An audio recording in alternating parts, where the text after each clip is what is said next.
This is Wandering Author here, coming at you guys live from Two Rivers Trail.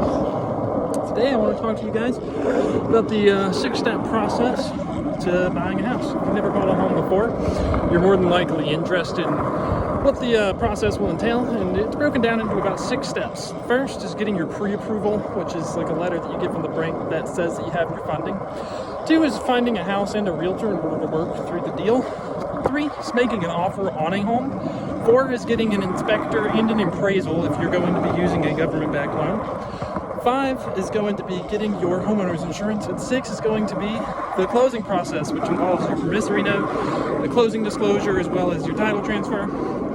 So in order to get your pre-approval letter, which is the first step, what you're going to need to do is send income verification documents to the bank, which could be something like a W-2 job offer, or you could do a bank statement loan, which just uses your bank statements, or you can do 2 years of applicable tax history if you're a 1099 worker. Now, once you send that, the bank's going to do a hard pull on your credit, and assuming that you have above whatever the score is for the loan type that you've applied for, you should receive a letter from the bank, most likely an email, within about 24 hours. It took me about 1 day from sending all my documents to the bank last year.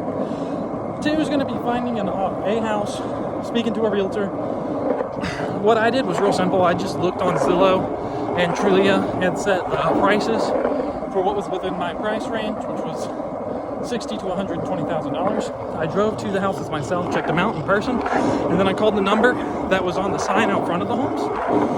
Now, once you find a house and you're interested in making an offer and you have your pre-approval letter in hand, then you're good to go. You just let your realtor know that you'd like to make an offer on a particular home, and they will draw up the actual document that is the legal offer that you're going to be making to the homeowner.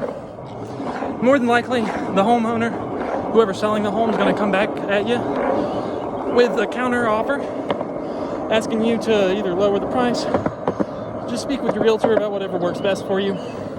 Now, once they're ready to accept the offer, if you're using a government-backed loan, like with the FHA or the USDA loan, you're going to have 2 independent people come in. One is the home inspector, which they just make sure the house is good and sound structurally, electrically, that it's a safe place to live in. Like if there's any kind of electrical issues, or if there's issues with like the insulation, the government's not going to approve a loan on the home.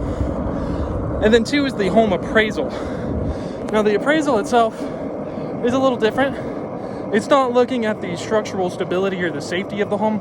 It's looking at the house's value, its fair market value, by comparing that home with comparable homes in the nearby neighborhood that sold recently, to make sure that the government's not guaranteeing too much money on that particular house. Now, assuming the appraisal and the inspection both come back good, you're going to be given the green light by the seller's agent and your buyer's agent, and you're going to have a whole bunch of documents sent to you by your lender that you're going to need to sign. Part of that, if you're using a government-backed loan, is going to be getting your homeowner's insurance policy, which helps to protect the lender in case something happens to the house. And it also helps protect you against theft, vandalism, any kind of damages that might happen to the home. Now, here is a crucial step. Whenever you're doing a government-backed loan, you have to pay for a full year's premium up front. Now, if you're buying a relatively cheap house somewhere out in the Midwest, or anywhere really, for me, last year, it cost $1,200 for the whole year in order to do the homeowner's insurance policy premium up front. Once that's in place and you've sent it to your lender, they're going to go ahead and greenlight the underwriting process, which means they're going to approve the loan. And then you're going to be given a closing disclosure within 3 days of the actual close. Now, you're going to need to compare this with the loan estimate that you were given at the beginning of the process whenever you decided to move forward with buying the house. Make sure that nothing serious has changed.